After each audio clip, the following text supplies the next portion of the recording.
Hello there, I'm Senator Bev Scalze checking in again from the Capitol. I'm really enjoying this legislative session. I have to tell you, I'm so honored to be your state senator, and things are moving along so rapidly here.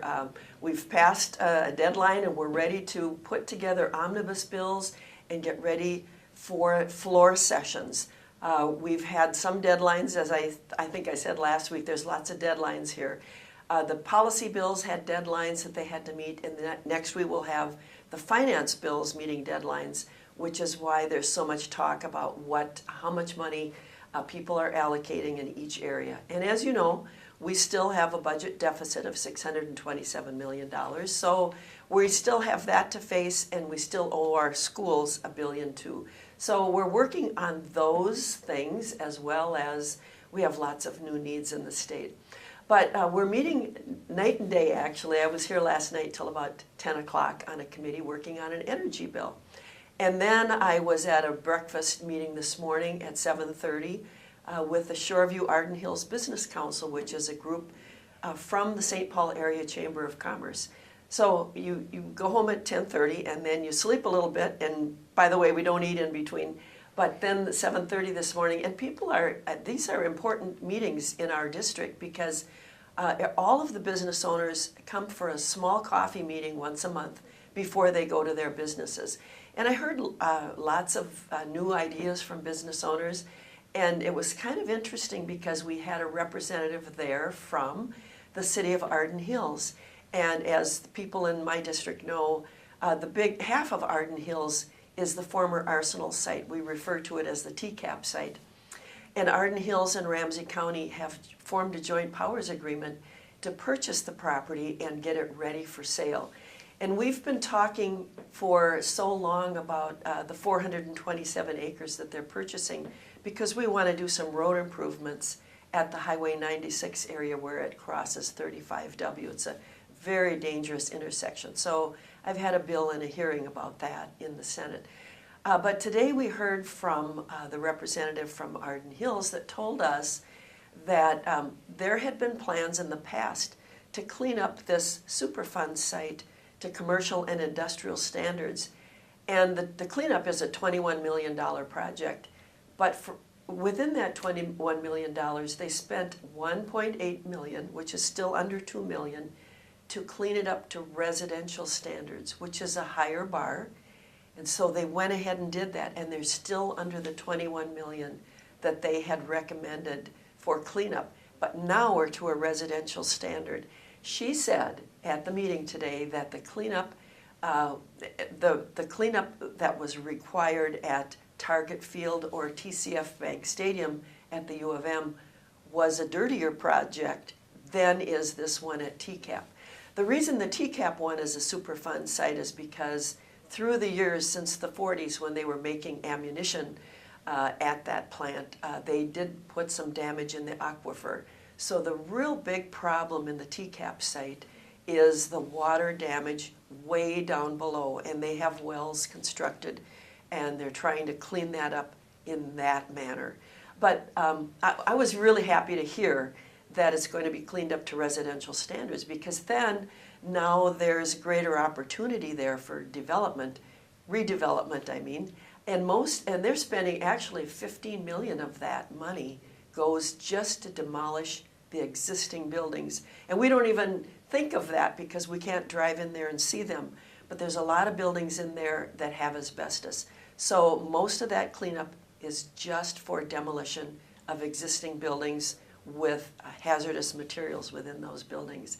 But it was very informative, and I think everyone at the Business Council was happy to hear that, because it seems as though it's going to be a little bit easier to market if you can clean it up to residential standards. The other thing that we're working on here, in addition to that on the outside, is an energy bill. We're putting together an omnibus energy bill. And I sit on the Environment and Energy Policy Committee, so we're talking about lots of new uses, new solar, made in Minnesota solar, which I talked about last week here. But we want to set a standard so that there's various, we have municipal utilities, we have co-op utilities, and then we have energy, investor-owned utilities like Xcel Energy. The co-ops are like some of the smaller ones, like from my hometown of Baudette, that's North Star Electric. They have way too much energy, and they have no way to store it. They get a lot of energy from the Manitoba Hydro plant up in Canada, so that's where they get a lot of theirs. Some of the municipals, which are city-owned, get their power from Missouri River Energy, which is to the west, and I think I've talked about that here too. I was talking to a constituent of mine who works for Minnesota Power, and there's an energy plant that has a dam on the St. Louis River by Thompson off 35E on the way to Duluth.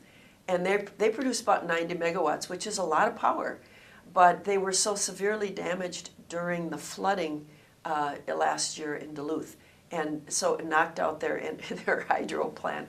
And they're in the process of reconstructing that. So they're not able to get that really nice, clean, cheap energy from that hydro plant. So they're working on that. But that's some of the issues that we're learning about here and trying to create some legislation so that we give a little bit of credit for the hydro, as I talked about last week, because that's important to me. If we're getting clean power from hydro plants, I'd like to see them get a little credit. So I'm kind of fighting for the hydro users because a lot of people don't understand. We have a lot of wind producers that sell wind power equipment, and of course their interest is in more wind energy, and it's a balance. We're trying to strike a balance here.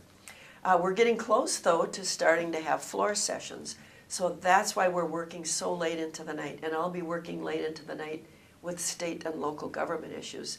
I sort of represent the Metro Parks issue in the legislature. I'm one of the people that works very hard for Metro Regional Parks. There's sort of a dynamic between the Metro and the outstate regarding the monies that come in from the legacy money.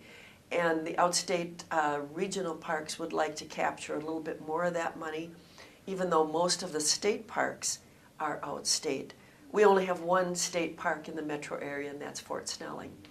Most of the state parks are outstate, but some of the smaller communities would like to gather some of that money for their own use for their outstate regional parks. They call them rural regional parks. So we're working on that issue, trying to find a good number. 64% of the money for the legacy money is produced within the metro area. So we kind of have to fight for that because it's like local government aid. A lot of our communities produce the money, and a lot of the money goes to the outstate. And we want to find a balance. We want to help them grow and prosper just like we do. So we work on those percentages so that it's a little bit of a even keel so that we can keep some of that money right home here in the metro area where we work very hard. A lot of the people in District 42 work 2 and 3 jobs, and I know that. We really work hard in this area. So we're working communities. We like to enjoy our parks on our weekends off, and for those of us who don't have a lot of money, we really enjoy parks because that's where we get our recreational opportunities. And that's an important quality of life. The parks and trails in the metro area are very important to us. In District 42, we only have one regional park and trail, and that's the Snail Lake and Vadnais Lake. It's kind of a combined regional park and trail. But we all know of Como. That's a very important regional park and trail. And you know, Como, the Como Park area gets 4 million visitors. And the Como Zoo and Conservatory get 2.4 million visitors per year. That's an amazing number. I think we're only outnumbered by the Minneapolis chain of lakes, but still I think everyone can go to Como and enjoy a day for nothing, absolutely nothing. It's a wonderful place for families to go. But I certainly want you to contact me if you have any questions or comments, and thanks so much for watching and listening to me talk about District 42.